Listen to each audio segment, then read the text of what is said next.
ಗಿಲ್ಲಿ ಮನೆಗೆ ಹೋಗಿದ್ದೀರಾ ಸರ್? ಅವ್ರ ಹಳ್ಳಿಗೆ ಹೋಗಿದ್ದೀರಾ? ಖಂಡಿತ ಹೋಗಿದ್ದೆ ಮೇಡಮ್. ಯಾಕೆ ಪ್ರಶ್ನೆ ಕೇಳ್ತಿದೀನಿ ಅಂದ್ರೆ, ಹೌದು ಸದಾಶಿವನಗರದಲ್ಲಿ ಒಂದ್ 4 ಬಂಗ್ಲೆ, ಒಂದ್ 800 ಕೌಸು, ಅಂದ್ರೆ ಅವ್ರ ಎದುರುಗಡೆ ರಿಷಾ ಅಂತ ಒಬ್ರು ಇದ್ರು ಬಿಗ್ ಬಾಸ್ ಮನೇಲಿ. ಅವ್ರು ಇನ್ನು ತುಂಬಾ ಎಂತದ್ದು ಫಾರ್ಮ್ ಹೌಸ್ ಎಲ್ಲ ಇದೆ, ಕುರಿಗಳೆಲ್ಲ ಇದೆ ಅಂತ ಹೇಳಿದಾಗ, ಹೌದು ಸದಾಶಿವನಗರದಲ್ಲಿ ಒಂದ್ 4 ಬಂಗ್ಲೆ ಇದೆ, ಒಂದ್ 800 ಕುರಿ ಇದೆ, ನಮ್ಮ ಅಪ್ಪಂದೊಂದು IT ಇದಿದೆ, ಫಾರ್ಮ್ ಇದೆ ಅಂತ ಎಲ್ಲ ಮಾತಾಡಿದ. ಬಟ್ ನಿಜವಾಗ್ಲೂ ಗಿಲ್ಲಿ ಪರಿಸ್ಥಿತಿ ಹೇಗಿದೆ ಅವತ್ತಿಗೂ ಮತ್ತೆ ಇವತ್ತಿಗೂ ಏನೆಲ್ಲ ಚೇಂಜಸ್ ಆಗಿದೆ? ನಾನು ಪರಿಚಯ ಆಗ್ಬೇಕಾದಾಗ ಮೇ ಬಿ ಅವನ ಹತ್ರ ಹಾಕೊಂಡಿರಲಿಲ್ಲ. 2021 ಅವ್ರ ಅಕ್ಕನ ಮದುವೆ ಆಗಿದೆ. ಆವಾಗ ಅವನು ತುಂಬ ಕ್ರಿಟಿಕಲ್ ಪೊಸಿಷನ್ ಇದ್ದ ಬಿಡಿ.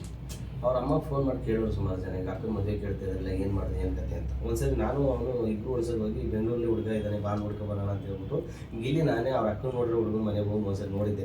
ಕತ್ರಗುಪ್ಪೆಯಲ್ಲಿ ಹೋಗಿ ನಾವು ಇಬ್ಬರು ಕರ್ಕೊಂಡು ಹೋಗಿ ಹುಡುಗನ ಬಗ್ಗೆ ಎಲ್ಲ ವಿಚಾರಿಸ್ಕೊಂಡು ನಾವು ಬಂದಿದ್ವಿ. ಬಟ್ ನಾನು ಹೇಳ್ತಿರೋದು ಅವ್ರ ಮನೇಲಿ ಇವಾಗ ಅವ್ನ ಮನೆ ನೀವೇನಾದ್ರು ನೋಡಿದ್ರೆ ಗೊತ್ತಾಗುತ್ತೆ. ಮುಂದ್ಗಡೆ ಎಲ್ಲ ಮಾಡಿರೋದು ಈಗ ಟೆರೇಸ್ ಏನೋ ಮಾಡಿದ್ದಾರೆ, ಅಂದರೆ ತಾರಸಿ ಮನೆ ಏನೋ ಮಾಡಿದ್ದಾರೆ.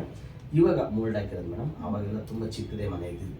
ಸ್ವಲ್ಪ ದುಡ್ಡು ಬಂದಮೇಲೆ ಅದನ್ನು ಮಾಡಿದ್ದೆ. ಯಾಕಂದ್ರೆ ಅವ್ರ ಅಕ್ಕನ ಮದುವೆ ಮಾಡ್ತಾ ಇದ್ದಾರೆ, ಸ್ವಲ್ಪ ಮನೆ ಸ್ವಲ್ಪ ಜಾಸ್ತಿ ಇದು ಮಾಡ್ಕೊಳ್ಳೋಣ, ಎಕ್ಸ್ಚೇಂಜ್ ಮಾಡ್ಕೊಳ್ಳೋಣ ಅಂತ ಹೇಳ್ಬಿಟ್ಟು ಅದನ್ನು ಮಾಡಿದ್ದು. ತುಂಬ ಬಡತನದಲ್ಲೇ ಬಂದಿದ್ದೇನೆ. ಆ ಥರದ್ದು ಯಾವುದೂ ಇರಲಿಲ್ಲ. ನೀವು ಹೇಳಿದಂಗೆ ಸದಸ್ಯನಾಗೋದು ಬಂಗ್ಲೆ, ಕಾರು, ಇವರು ಆ ಥರ ಗಿಲ್ಲಿ ಕೌಂಟರ್ ಕೊಟ್ಟಿದ್ದು. ಸೊ ಹಂಗಾಗಿ ಸುಮ್ಮನೆ ಜನರಲಿ ಕೇಳಿದೆ ಅಷ್ಟೇ. ಇವತ್ತಿಗೆ ಹೆಂಗಿದೆ ಸಿಚುವೇಶನ್? ಇವತ್ತಿಗೆ ನೀವು ಹೇಳ್ದಂಗೆ ಅವ್ನು ಏನು ಬೇಕೋ ಅದನ್ನು ತಗೊಳ್ಳೋಂಥ ದೇವ್ರ ಕೆಪಾಸಿಟಿ ಕೊಟ್ಟಿದ್ದಾನೆ. ಅದಲ್ಲದೆ ಒಳ್ಳೆ ಕಾರ್ ತಗೊಂಡಿದ್ದಾನೆ. ಆಮೇಲೆ ಕಾರ್ ತಗೊಂಡಿದ್ದ ಉದ್ದೇಶಗಳು ಬೇರೆ ಇದೆ. ಜೊತೆಗೆ ಇನ್ನೊಂದೇನಪ್ಪ ಅಂದ್ರೆ ನಾನೇ ಅವ್ನ ಮನೆ ಮಾಡ್ಕೊಟ್ಟಿದ್ದು. ಅವ್ನ ಮನೆ ಹುಡುಕಿರಲಿಲ್ಲ.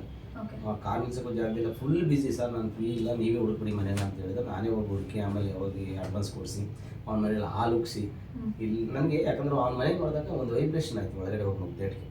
ಮನೆ ಚೆನ್ನಾಗಿದೆಯಲ್ಲ ಇದು ಅಂತ ಹೇಳ್ಬಿಟ್ಟು ಯಾಕಡೆ ನೋಡಿದೆ ವಾಸ್ತು ಪ್ರಕಾರ ತುಂಬ ಚೆನ್ನಾಗಿತ್ತು. ಇಲ್ಲಿ ಈ ಮನೆ ಬಿಡಬೇಡಮ್ಮ, ನೀವು ಇದೇ ಮಾಡೋ ಅಂತ ಹೇಳ್ಬಿಟ್ಟು ನಾನೇ ಹೋದೆ. ಆಗ ನಾನೇ ಹೋಗಿ ಕೂತ್ಕೊಂಡು ಹಾಲೆಲ್ಲ ಉಕ್ಕಿಸ್ಬಿಟ್ಟು ಅವ್ನ ಅಡ್ವಾನ್ಸ್ ಕೊಟ್ಬಿಟ್ಟು ಪೂಜೆ ಮಾಡಿಸ್ತೀವಿ. ಆ ಮನೆಗೆ ಹೋದ್ಮೇಲೆ ಬಿಗ್ ಬಾಸ್ಗೆ ಹೋಗಿದ್ದಾನೆ. ಇನ್ನೂ ಏನೇನು ಹೋಗ್ತಾನೆ ಗೊತ್ತಿಲ್ಲ. ಒಂದು ಅಕೌಂಟ್ ಇರಲಿಲ್ಲ ಗಿಲ್ಲಿ ಹತ್ರ ಅಂತ ಹೇಳಿದ್ವಿ. ಯಾವಾಗ ಇರಲಿಲ್ಲ ಸರ್ ಆ ದಿನಗಳು? ಯಾವುದು? ಕನಿಷ್ಠ ಕೊರೋನಾ ಟೈಮಲ್ಲಿ ಮೇಡಮ್ ನಮ್ಮ ಹತ್ರ ಕಾಸು ಇರಲಿಲ್ಲ. ಈಗ ನಾವು ಚಿಕನ್ ಮಟನ್ ತಿನ್ಬೇಕು, ನೀವು 1/4 kg ಚಿಕನ್ ತಗೊಂಡ್ರೆ ಎಷ್ಟು ಹೇಳಿ? 1/4 kg ಚಿಕನ್. ಇಲ್ಲೇ ಚಂದ್ರಲೆ ಹೋಟ್ಲ್ ಇದ್ದೀನಿ ಅಂದಲ್ಲ, ಅದನ್ನೇನು ಸ್ವಲ್ಪ ಮುಂದಕ್ಕೆ ಹೋಗ್ಬಿಟ್ರೆ ಅಲ್ಲಿ ಕಬ್ಬಾಳಮ್ಮ ಚಿಕನ್ ಸೆಂಟರ್ ಅಂತ ಐತಿ. ಈಗಲೂ ತುಂಬ ಪರಿಚಯ. ನಾನು ಇಲ್ಲಿ ಹೋಗ್ಬೇಕಾದ್ರೆ ಅಲ್ಲೇ ತೊಗೊಬರ್ತಾ ಇದ್ವಿ.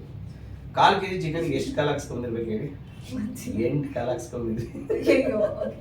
8 ಕಾಲು ಹಾಕ್ಸ್ಕೊಬೋದು. 8 ಕಾಲು ಯಾಕಂದ್ರೆ ನಮ್ಮ ಹತ್ರ ಫೈನಾನ್ಸ್ ಇಲ್ಲ. ಯಾಕಂದ್ರೆ ಅವಾಗ ಕೆಲಸ ಇರಲಿಲ್ಲ, ಏನೂ ಇಲ್ಲ. ನಾವು ನಿಂತ್ಕೊಳ್ಳೋದು, ಕ್ಯೂ ತಗೊಬರೋದು. ಅವ್ನು ನಂಗೆ ತುಂಬ ಕ್ಲೋಸ್ ಆಗಿಬಿಟ್ಟಾಗ 8 ಕಾಲು ಹಾಕ್ಸ್ಕೊಂಡು ಆಮೇಲೆ ಚಿಕನ್ ಇದೊಂದು 1/4 kg ಅದೊಂದು 1/4 kg ಆಯ್ತಲ್ಲ, ಅರ್ಧ kg ಥರ ಆಗ್ತಲ್ಲ ಅಂತ ಹೇಳ್ಬಿಟ್ಟು ಸುಮ್ಮನೆ ತಿನ್ನೋದು. ಆ ಥರದ್ದೆಲ್ಲ ತಿಂದಿದ್ದೀವಿ.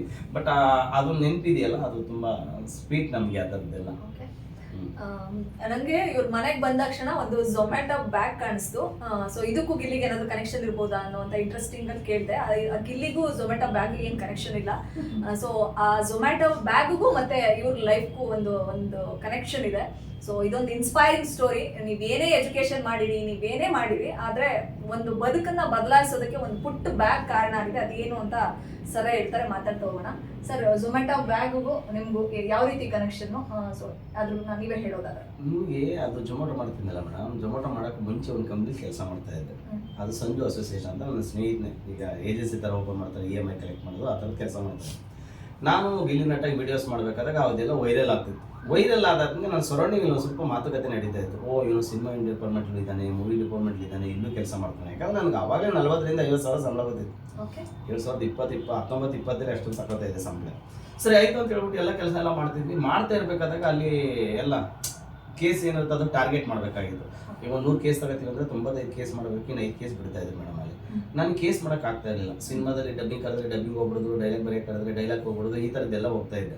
ಸೊ ಈ ಥರ ಸಿಚುವೇಶನ್ ಏನಿರುತ್ತೋ, ಹಿಂಗೆ ಏನೋ ಬಂದಾದ್ಮೇಲೆ ಒಳಗಡೆ ಸಿಚುವೇಶನ್ ಬಂದ್ವಿ ನಾವು.